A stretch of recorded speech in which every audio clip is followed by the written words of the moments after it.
자, 교육 파트, 교재 86쪽입니다.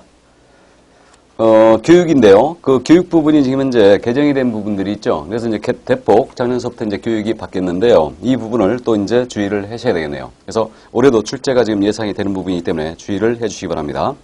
그래서 교육은 지금 현재 21회, 23, 24에 됐는데 작년에 물론 출제가 됐던 부분입니다. 그래서 작년에 교육 부분이 많이 손을 댔죠. 올해는 더군다나 부동산 거래 사고 예방 교육이 새로 들어왔어요 또. 그래서 이 부분을 주의를 해주시기 바랍니다. 자, 그럼 지금 현재 이 교육제도인데요. 이 교육에 대해서는 현재 실무교육이라는 게 있습니다. 실무교육이 있고요. 그 다음에 또 직무교육이 있습니다. 직무교육이.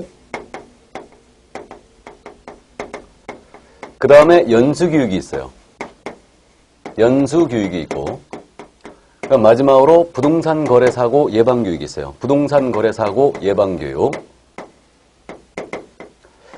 현재 그래서 우리 법상 교육제도가 현재 이렇게 돼 있거든요, 지금. 그럼 이제 일단 주의할 점이 누가 누구에 대하여 교육을 하느냐. 이 점을 주의하시기 바랍니다. 그러면 실무교육은 일단 권한이 시도지사에게 있어요. 그래서 시도지사의 권한입니다. 그러니까 시도지사가 실시하는 실무교육을 이수한다. 누가 이수를 해주냐면 일단 이거는 실무교육 대상이 둘로 나눠볼 수가 있는데 중개사무소에 개설 등록을 하기 위해서 받는 실무교육이 있어요. 이때 받아야 될 자가 있고요. 그 다음에 고용되기 전에 받아야 될 자가 있습니다. 이렇게. 그래서 이렇게 지금 나눠보는데 중개사무소에 개설 등록을 하기 위해서는 실무교육을 누가 이수해야 되냐면 등록을 신청하는 공인중개사 있죠? 등록 신청인. 이자는 받으셔야 되고요. 다음 법인은 누가 받아야 되느냐? 임원사원이 받으셔야 되죠. 임원사원 전체입니다. 자격증이 있든 없든 따지지 않는다. 전체가 다 받는다. 이렇게 되고요. 그 다음에 이제 분사무소 설치 신고한다.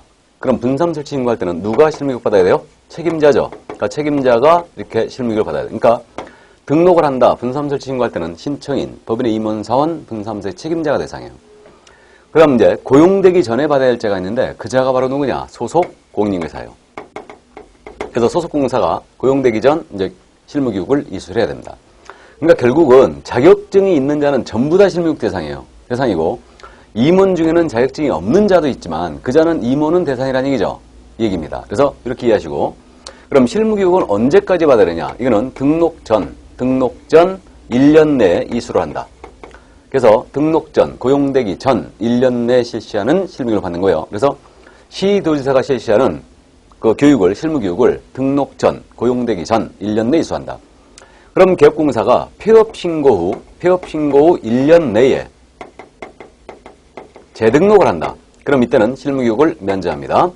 그 다음에 소공사로서 재직을 하다가 1년 내에 고용관계 종료신고되고 종료신고 후 1년 내에 다시 소공사로 고용한다. 그럼 이때는 실무교육을 면제해줍니다. 그래서 단기간 내에 재등록하거나 다시 고용된다. 그럼 이때는 실무교육을 면제한다는 얘기죠. 이 얘기입니다. 그럼 여기서 이제 크로스로 가는 거예요. 크로스. 예를 들어서 개업공사로서 업무하다가 폐업신고합니다. 폐업신고하고 소공사로 1년 내에 가는 거예요. 실무교육 받을 필요 없죠.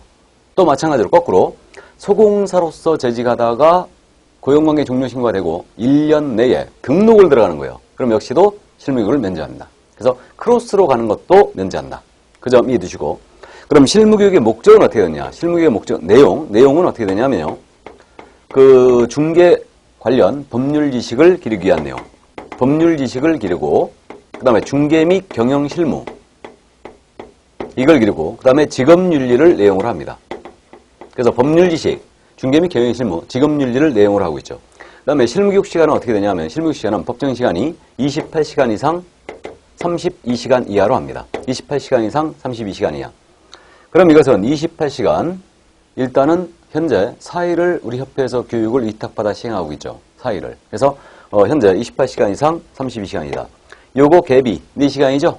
4시간. 그래서 32시간은 이제 8시간씩 나면 4일이 되는 겁니다. 그래서 이제 4일을 빼면 4시간을 빼면 28시간이다. 그래서 2832. 이렇게 이제 숫자는 기억을 해주시기 바랍니다.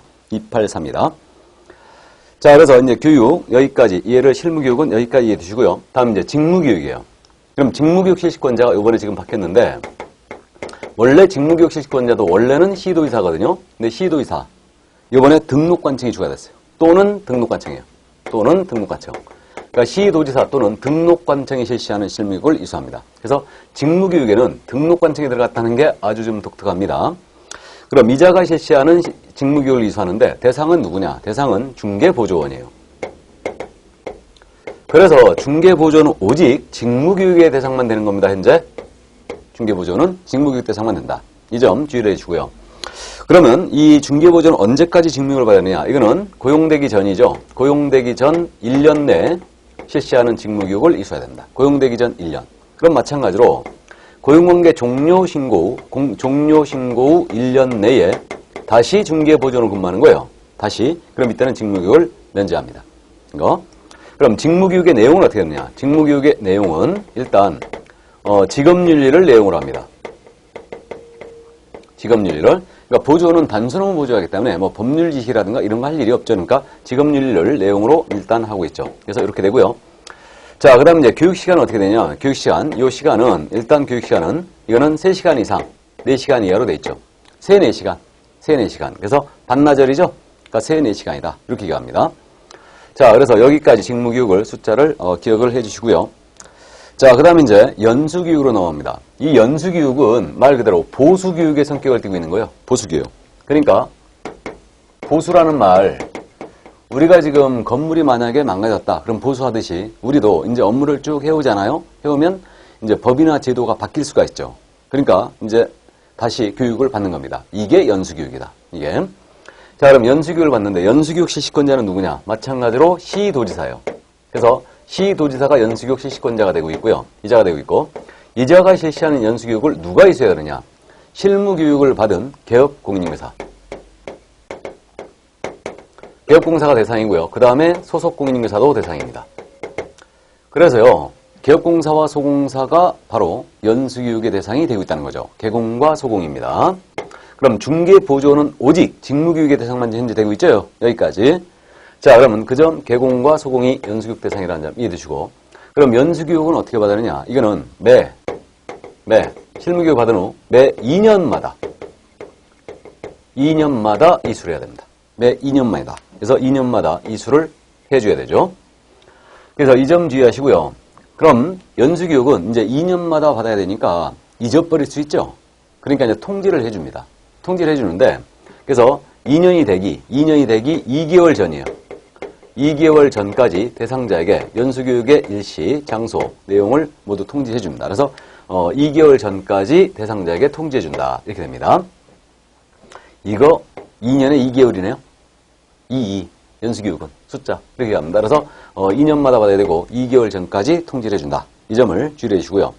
그럼 연수교육은 이제 그 내용이 어떻게 되냐? 연수교육의 내용은 보수교육이라고 그랬죠?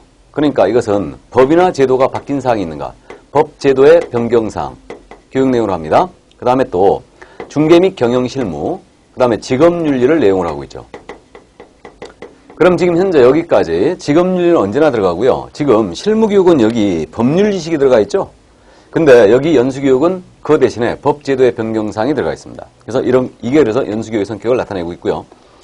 그 다음에 지금 현재 요 연수교육 시간은 어떻게 되냐면 12시간 이상 16시간 이하로 되어 있습니다. 12, 16입니다. 이게. 그럼 여기서 지금 현재 딱 생각을 해보면 실무교육은 4일이라고 했죠. 그럼 8시간씩 4일이면 32시간. 거기서 4시간 빼면 28시간이에요. 연수교육은 이틀입니다. 그러니까 8시간씩 이틀이면 16시간. 거기서 4시간 빼면 12시간이에요. 그 다음에 직무교육은 3, 4시간이죠. 숫자의 연관성. 그렇게 이제 이해하시면 됩니다. 그래서 일단 교육시간 이렇게 된다는 거 이해하시면 되겠네요. 여기까지. 자, 그럼 연수교육이었고요. 여기서 이제 부동산 거래 사고 예방 교육이라고 이번에 신설된 게 있죠. 그래서 이 점을 또 유의하시는데, 그 부동산 거래 사고 예방 교육은요, 세 사람이 모두 다 할 수 있어요. 세 사람 모두라는 얘기는 국토교통부 장관, 시, 도지사, 그 다음에 등록관청입니다. 그래서 국장뿐만 아니고 시도지사, 등록관청 모두 사고 예방 교육을 할 수 있다. 필요한 경우에. 그래서 부동산 거래 사고 예방 교육을 실시할 수 있는데 대상자는 개업 공인중개사 등이라고 그랬네요. 등. 그러면 개업공사 등이 지금 되고 있죠. 그러니까 중개업 종사자 전체를 말합니다. 개업공사 등이란 말은. 그래서 개업공사 외에도 소속공사, 중개보전, 법인의 임원, 사원도 사고 예방 교육 대상이 될 수 있죠. 이게. 그러면 우리 시도지사는요, 개업 공인사만을 대상으로 하는 사고 예방 교육 할 수 있죠. 등록관청은 이거 보조원만을 대상으로 한 사고 예방 교육 할 수 있습니다. 이게 그래서 국장 시도회사 등록관청은 필요한 경우에 개업공사 등을 대상으로 사고 예방 교육을 실시할 수 있다요. 그러면 지금까지 실무교육과 직무교육과 연수교육은 필수성을 띠고 있었잖아요. 필수성을 띠고 있는데 이거는 할 수 있다라는 거예요. 또 이것도 주의해야 돼요. 해야 된다 아닙니다. 주기적으로 해야 되는 거 아니에요. 그래서 임의성을 띠고 있다는 점, 이 점을 또 주의를 해줍니다. 임의성을 이렇게 됐고요. 그럼 이제 이거는 이제 그 교육을 하자면 사고 예방 교육을 하자면 이거 대상자에게 통지하는 게 맞겠죠? 요건 며칠 전이냐? 10일 전까지 대상자에게 교육의 일시, 장소, 내용을 모두 통지해줍니다. 10일 전까지 통지한다. 연수교육 통지는 언제까지 하라고요? 2달 전까지예요? 2달 전까지 통지하는 거고요. 그 다음에 이제 10일이다 이거는. 사고 예방 교육은 10일 전까지 대상자에게 교육을 통지한다. 10일 전까지. 그래서 이 점 주의를 또 해주시고요. 그럼 이제 연수교육, 이거 사고 예방 교육은 일단 그 목적이 뭐냐? 부동산 거래 질서를 확립하고요. 부동산 거래 사고 예방을 해야 되겠죠. 그래서 부동산 그 교육 내용은 그렇게 됩니다. 그래서 부동산 거래 질서라든가 부동산 사고를 예방하는 그런 내용으로 일단 교육 내용이 되고 있고요. 교육 시간은 어떻게 되느냐? 이런 것들은 없습니다. 그러니까 필요한 만큼 교육을 하겠죠. 근데 이제 특이한 점이 이게 사고 예방 교육에 대해서는요. 교육비를 지원할 수 있대요. 근데 이게 교육비 지원이 말이에요. 이게 교육을 받는 자에 대해서 지원하는 것처럼 보이거든요. 근데 교육을 받는 자를 지원하는 게 아니고 교육을 하는 자에 대한 교육비 지원이에요. 이거는 참 웃기는 규정입니다. 이거. 그래서 어쨌든 교육을 받는 자 이거 이 교통비나 주나보다 그랬더니 그게 아닙니다. 교육을 하는 자에 대해서 그 강사비라든가 교재비라든가 그런 것들을 이제 비용을 지원할 수 있다. 이렇게 돼 있죠. 그래서 교육비를 지원할 수 있습니다. 자, 그럼 그 정도 이해해 주시고요. 그러면 지금 현재 교육이 기본적으로 시도지사, 시도의사, 수의사 들어가 있죠. 권한이 이렇게 돼 있는데 그럼 시도별로 교육이나 실무교육이나 직무교육이 실시하다 보면 교육 내용이 안 맞을 수 있더라. 안 맞을 수 있기 때문에 그 교육 수준의 균형 유지를 위해서 교육 지침을 마련하여 시행할 수 있어요. 그럼 교육 지침은 누가 마련하여 시행할 수 있냐면요. 이건 우리 국토교통부 장관이에요. 그래서 국토교통부 장관이 교육 지침을 마련하여 시행할 수 있다. 이렇게 돼 있죠. 그래서 교육 지침을 국토부 장관은 필요한 경우에 전국적인 균형 유지를 위해서 이렇게 교육 지침을 마련하여 시행할 수 있다. 이렇게 돼 있다는 거 이해를 해 두시기 바랍니다. 자, 그래서 여기까지 이해를 해 두시고요. 그럼 교육에 대한 내용을 다 봤습니다. 세세하게 좀 신경 써야 될 때가 있죠. 그래서 이렇게 직무교육에 대해서는 등록관청이 지금 현재 권한이 들어와 있다는 점 이해해 두시고 그 다음에 또 사고 예방 교육이 현재 신설되어 있으니까 이 점도 주의를 해 주시고요. 그 다음에 이제 전부 다 1년 이렇게 돼 있고요. 연수교육은 2년마다 이렇게 받게 돼 있고요. 2개월 전까지 통지하고 사고 예방 교육은 11년 전까지 통지한다. 그 다음 교육 시간도 이제 출제한 적이 있기 때문에 주의를 요구합니다. 자, 그럼 87쪽에 작년도 문제 확인합니다. 공인인사 법령상 개업공사 등의 교육에 관한 설명으로 틀린 것은 그랬습니다. 1번 실무교육과 연수교육은 시도지사가 실시한다. 맞죠? 다음 2번 지문 실무교육의 교육시간은 28시간 이상 32시간 이하이다. 2832. 맞죠? 다음 3번 지문 실무교육을 실시하려는 경우 교육실시기관은 교육일 7일 전까지 교육의 일시, 장소, 내용 등을 대상자에게 통지해야 한다. 상식적으로 실무교육은요. 등록 전에, 고용되기 전에 받는 교육 아니에요. 그러니까 이거 통지할 일이 있어요? 없어요? 없습니다. 그래서 전에는 연수교육 통지가 이제 7일이라고 있었는데 그건 이제 잊어버리고요. 그래서 연수교육 통지는 2개월 전까지 하게 돼 있죠. 그러니까 2년이 되는 2개월 전까지 통지하게 돼 있고요. 사고 예방 교육은 며칠 전? 10일 전이에요. 그러니까 어쨌든 3번 틀렸습니다. 정답이었습니다. 실무교육은 사전 통지가 없다. 4번 실무교육을 받은 중개업자, 개업공사죠. 그래서 이제 개업공인사 및 소속공인사는 실무교육을 받은 후 2년마다 12시간 이상 16시간 이하의 연수교육을 받아야 한다. 맞죠? 그래서 실무교육을 받고 2년마다 우리 개업공사와 소속공사는 연수교육을 이수를 해줘야 된다. 2년마다. 교육시간은 12, 16이죠. 이렇게. 다음 5번 질문. 중개보조원이 고용관계 종료 신고된 후 1년 이내 다시 고용신고될 경우에는 직무교육을 받지 않아도 된다. 맞죠? 예, 그렇게 됩니다.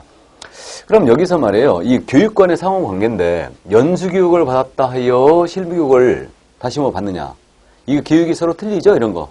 그러니까 실무교육을 받고 1년 내 재등록한다. 소공사로 근무한다. 이때는 안 받는 거예요. 연수교육을 받고 1년 내 뭐 고용된다. 그런 거 아닙니다. 그러니까 이제 이 교육관 상호 간에는 서로 관련성이 없어요. 그래서 그 점도 헷갈리면 안 되고요. 자, 그래서 정답은 3번이 되겠습니다. 그래서 교육제도를 다 받고 이제 업무위탁으로 갈까요? 그 업무위탁 지금 교재 보면 통칙이라고 되어 있죠. 이게 우리 법제 45조인데 업무위탁은 다른 기관의 업무의 일부를 맡기는 거 아닙니까? 그래서 가볍게 그냥 이해해 두시면 되는데 이건 뭐 시험에 잘 나오지 않습니다. 그래서 업무위탁에 대한 부분은 누가 누구에게 업무를 위탁하느냐 바로 이런 부분인데 그래서 이 업무위탁은 국토교통부 장관이에요. 시도지사입니다. 등록관청이죠. 이 셋은 그 업무의 일부를 우리 공인인증사협회 또는 대통령령이 정하는 기관에 위탁할 수 있다 이랬죠. 이게. 그래서 지금 대통령령에서 어느 기관이 위탁할 수 있는지 다 정해줘야 되거든요. 근데 아무리 찾아봐도 그러한 규정이 없더라 이거예요. 이게. 그래서 실제로 업무가 위탁이 된 부분만 주의하면 돼요. 이게. 그래서 현재 교육 업무가 위탁돼 있죠. 그래서 교육 업무에 대해서는 이제 위탁권자가 있죠. 그래서 시도지사. 자, 이들이 있는데 그래서 실무교육, 직무교육, 연수교육 있지 않습니까? 그래서 이러한 이 시도지사에 관한인데 이자가 이런 교육 업무를 어디다 위탁할 수 있냐? 협회에 당연히 위탁 가능합니다. 협회는 언제 들어가 있으니까. 그 다음에 부동산 관련 학과가 개설된 학교가 있어요. 그래서 부동산 관련 학과 개설된 학교나 이런 데들 위탁이 가능합니다. 그래서 뭐 부동산 관련 학과 반드시 개설이 되어 있어야 되죠. 그러니까 주로 대학이 될 겁니다. 그 다음에 공공기관을 운영하는 법률에 따른 공기업이나 준정부기관이 있거든요. 그래서 공기업은 토지공사를 염두에 둔 거고 준정부기관은 산업인력공단을 염두에 둔 거거든요. 그래서 현재 여기 주로 이제 위탁이 돼 있습니다. 여기. 주로 우리는 협회에서 이제 위탁받아 시행하고 있기 때문에 여기서 실시하는 교육을 받고 있죠. 그래서 이렇게 되고 있고요. 그 다음에 이제 또 하나 위탁되는 게 시험시행 기억나세요? 시험시행 업무도 위탁돼 있죠. 그러니까 시험시행은 시험시행기관장입니다. 그럼 시험시행기관장은 원칙적으로 시도지사예요. 예외적 시험시행기관장이 바로 국토교통부 장관입니다. 그래서 시험시행기관장이 요 시험에 관한 업무를 어디다 위탁할 수 있냐? 우리 공인인증사협회에 위탁할 수 있죠. 그 다음에 공기업이라든가 또는 준정부기관에 위탁이 가능하죠. 이렇게. 그래서 지금 여기 교육과 달리 학교는 시험시행 업무를 당연히 위탁받을 수 없죠. 그래서 이 점 일단 주의를 해주시고요. 이게. 그래서 이렇게 업무를 위탁했지 않습니까? 그럼 일반 국민에게 이거 알려줘야 되죠. 그래서 위탁받은 기관의 명칭, 대표자 및 소재지와 위탁 업무의 내용을 관보라는 게 있죠. 행정기관에서 일반 국민에게 알리기 위해서 쓰는 잡지라는 게 있어요. 그러니까 이게 관보인데 관보에 이거 모두 고시를 하게 돼 있습니다. 업무 위탁사항은. 자, 이렇게 돼 있는데 여기서 지금 현재 그 우리 교재는 언급이 안 돼 있는데 거기 그저 기타 부분에 보시면 88페이지 지금 기타 부분에 보시면 1번 수탁요건이라고 돼 있죠. 실무교육을 위탁받고자 하는 기관은 과목별 전문 강사와 강의실 1개소 이상을 확보해야 한다 그랬죠. 그리고 강의실 1개소 이상이 50제곱미터 이상으로 확보를 하라고 그랬죠. 그래서 그거 참고 일단 해두시는데 이게 교육을 아무데나 위탁을 하면 안 되지 않습니까? 시도지사가. 그러니까 이 교육에 대한 업무를 위탁받기 위해서는 일정 요건을 구비를 해줘야 됩니다. 그 일정 요건이라는 게 과목별 전문 강사를 확보해줘야 되고요. 그 다음에 강의실을 1개소 이상 확보하는데 이게 50제곱미터 이상으로 확보를 해줘야 됩니다. 이렇게 돼 있어요. 이때 과목별 전문 강사는 강사 요건이 어떻게 돼 있냐면요. 과목별 강사 확보 요건이 과목별로 이제 확보하는데 박사학위 소유자는 경력 필요 없이 바로 강사로 이제 갈 수 있습니다. 강사의 자격이 있고요. 그 다음에 그 변호사 자격이 있잖아요. 변호사 자격이 있는 자는 이제 2년의 그 요건을 충족을 해야 되고요. 기타 뭐 공인인증사라든가 주택관리사, 세무사, 법무사 이런 전문 자격증들 있잖아요. 이들은 3년의 경력을 요구합니다. 3년. 그래서 이렇게 됐고요. 대학 전임 강사 있잖아요. 전임 강사는 변호사와 마찬가지로 2년의 경력을 일단 요구합니다. 그래서 그 정도만 있으면 되고 박사는 바로 갈 수 있죠. 그다음에 이제 뭐 7급 이상 공무로서 이 관련 분야에 뭐 6개월 이상 업무를 담당했다. 그러면 강사 자격이 있습니다. 그래서 그 정도. 그러면 공인인증사인자는 몇 년 경력이 필요하다고요? 3년입니다. 그래서 그 정도 일단 참고해 두세요. 그 다음에 강의실을 1개소 이상 50제곱미터 이상으로 확보해 줘야 되죠. 자, 그럼 그 정도 업무 위탁에 대해서 감만 잡아두시고요. 자, 이제 포상금 제도로 넘어갑니다. 포상금. 이건 지금 매매출제로 돼 있죠. 그래서 작년에 이제 포상금이 상당히 또 까다로웠죠. 계산 문제를 또 냈는데, 근데 24회 때 그 계산 문제를 한번 냈었기 때문에 작년에는 그렇게 어려움을 느끼지 못했습니다. 이른바 누구를 꼰질르면 상금을 준다는 얘기죠. 이게 바로 포상금제입니다. 그래서 이제 포상금제 들어갑니다. 내용 별로 안 되고요. 우리한테 이제 포상금 내는 게 좋긴 좋아요. 근데 이제 작년에 계산 문제를 냈기 때문에 난이도 상 중에 이제 상이었죠. 이것도. 자, 그럼 이제 포상금인데요. 행정법규들이 대부분 포상금제를 갖고 있거든요. 그래서 이제 누구를 신고 고발해야 되는가? 그래야 포상금을 받을 수 있는가? 신고 고발, 포상금을 지급할 수 있는 신고 고발 대상에 대하여 이해를 해두셔야 돼요. 그러니까 세 사람을 정확하게 암기를 해주셔야 됩니다. 그럼 그 세 사람이 누구냐? 포상금 지급할 수 있는 세 사람. 중개사무소에 개설 등록을 하냐고 중개업을 영위한 자. 무등록 중개업자죠. 그래서 무등록 중개업자가 첫 번째. 다음에 거짓, 그 밖에 부정한 방법으로 중개사무소 개설 등록을 한 자. 이 자가 부정등록자죠. 그래서 자격증 위조에 등록했거나 공무원에 부정한 청탁을 해 등록한 자예요. 거짓 등록자. 이게 부정등록자입니다. 다음에 이제 세 번째로 등록증이나 자격증입니다. 증, 양도 대여를 한 자, 양수 대여를 받은 자. 세 명이에요. 그래서 이 세 사람이 바로 신고고발 대상이고요. 이들이 행정기관에 의하여 발각되기 전까지 신고고발 해줘야 돼요. 당연한 얘기죠. 발각 전까지. 그 다음에 수사기관에 신고고발해도 됩니다. 수사기관은 검찰청이나 경찰청이죠. 또는 등록관청에 신고고발을 해주시면 됩니다.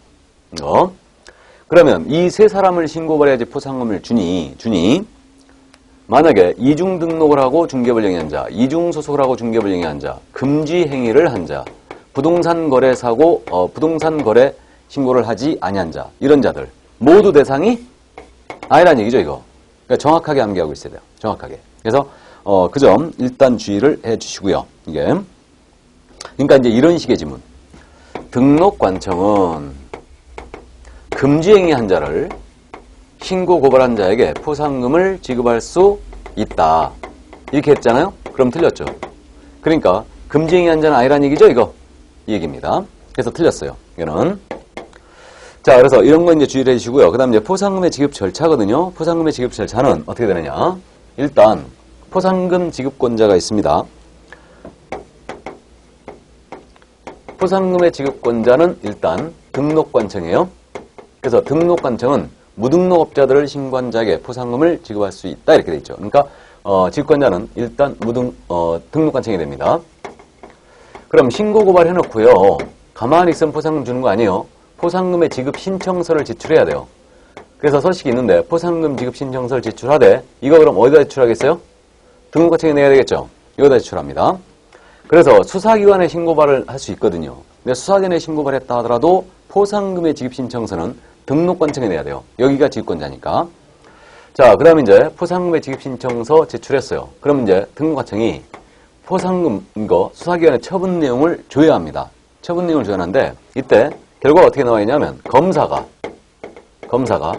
공소를 제기하거나 기소 유예 처분하는 경우에 하나의 포상금을 지급한다 이렇게 돼 있어요.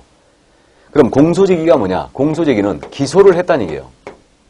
그러니까 검사가 무등록업자 신고를 딱 받고 수사를 해봤어요. 그랬더니 이자가 반성이비도 없고 아주 죄질이 안 좋습니다. 그래서 처벌하자 하고 형사재판으로 넘기는 행위, 이것을 기소라고 그래요.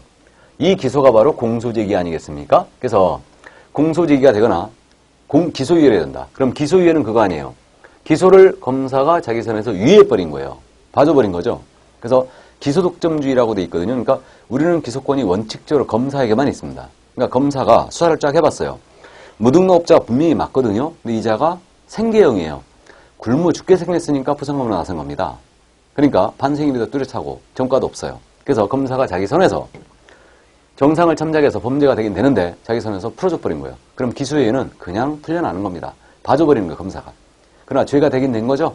그러니까 공소제기나 기소유예 처분이 나와야지 포상금이 지급됩니다. 나머지 뭐 불기소 처분, 기소하지 않는 거죠. 그러니까 기소유예는 사실상 넓은 의미의 불기소 처분 중에 하나인데 기소 중지를 했다든가 그 다음에 무혐의, 혐의 없음, 그 다음 죄가 안 됨 이런 것들은 전부 다 안 줍니다.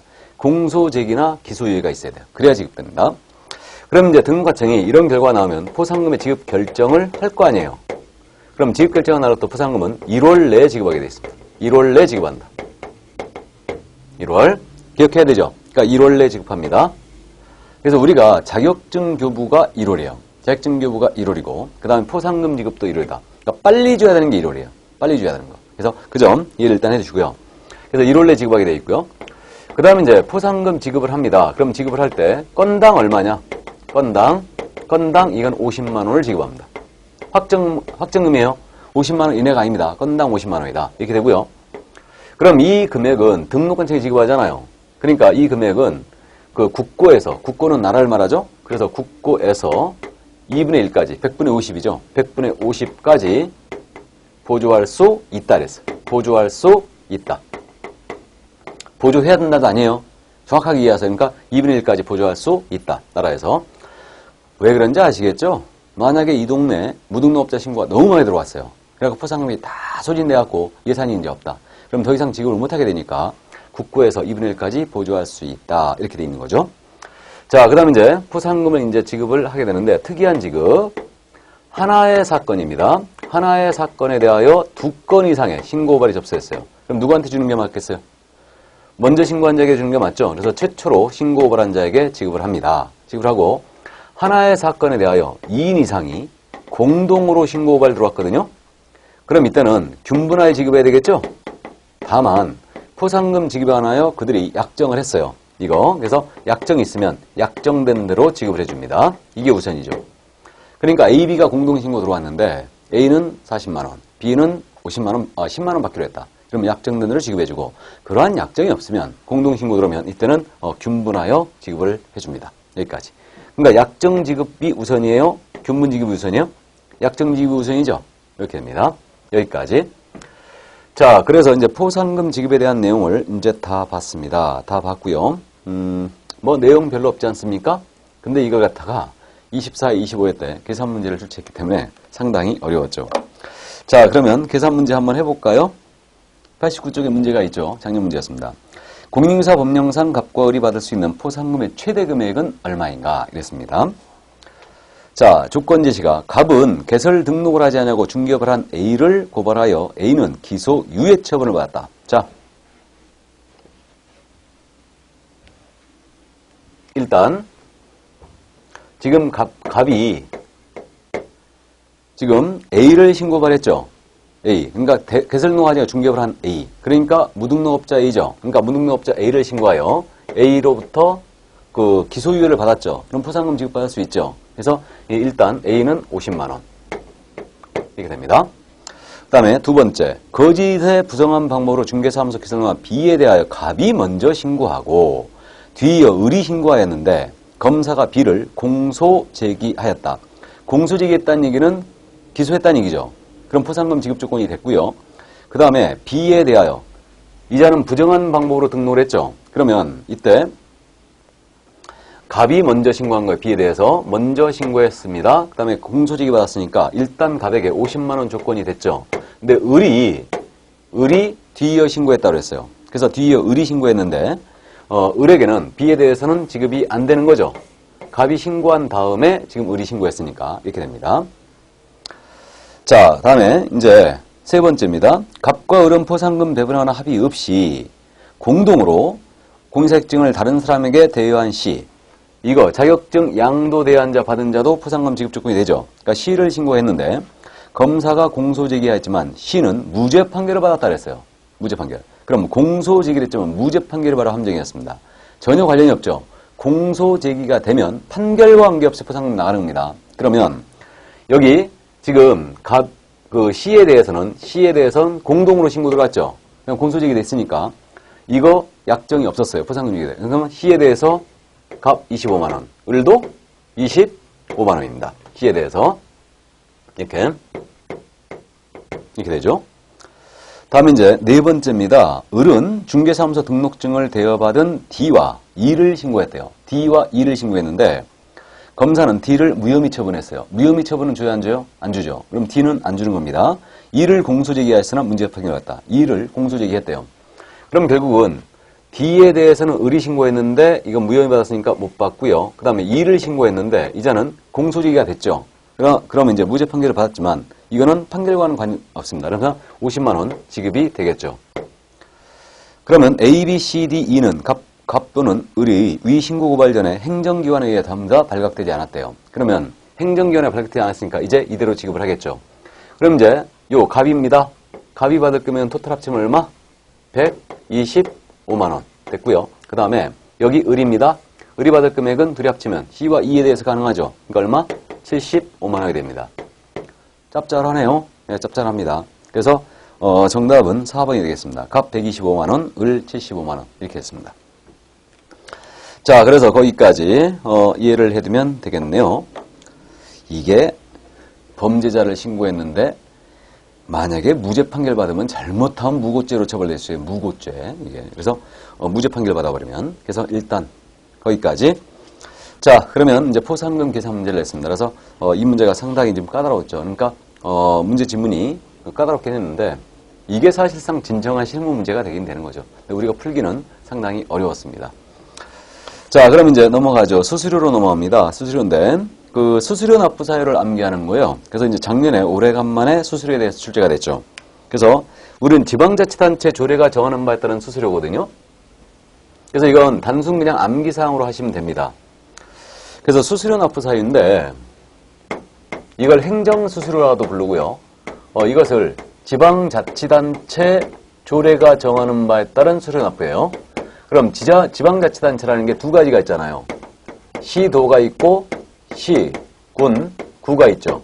이때 구는 지방자치단체인 구에 됩니다. 그래서 일단 지방자치단체 종류가 이렇게 두 가지가 있는데 그럼 수수료 납부 사유는 6가지거든요.